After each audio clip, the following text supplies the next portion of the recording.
Good afternoon guys, andito po tayo sa The Best Shop. At ito po yung mga king coil na binebenta po nilang kama guys. Pero dito po ako bumibili sa Best ng mga gadgets. Tingin nga po tayo guys ng gadgets na yung tablet. Kasi para po makita ko yung mga mukha ninyo guys. At para po malaki yung ano niya. Dito po yung bilihan ng mga appliances katulad po ng vacuum, rice cooker, microwave, oven, ganyan po. Mga electrical appliances po dito. Tsaka pag gusto po ninyong bumili ng TV, dito po yun. Ayan.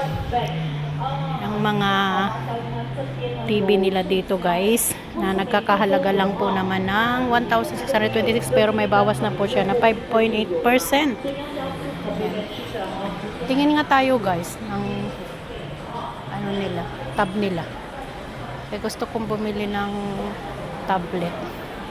Yung ganito siya sa Lenovo. Maganda po siya guys, 'di ba po? 499 na lang. Uy, ang mura na guys. 499 na lang. Ang ganda. Mamili nga tayo. Tingnan ko nga ito. Ano?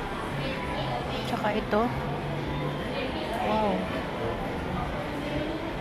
Oppo Pad. 319 na lang guys. Mura na. Kasi dati sa 1,000 po ang mga bentahan dito. Ayan katulad ng ito. Ayan yung mga Oppo nila. May Honor na din. Bago na naman itong brand na to guys. Pero mas maganda pa rin po sa akin yung Oppo o kaya yung iPhone 14 Pro. Yung bago pong labas ngayon, yung latest. Ayan. Titingin-tingin nga tayo guys.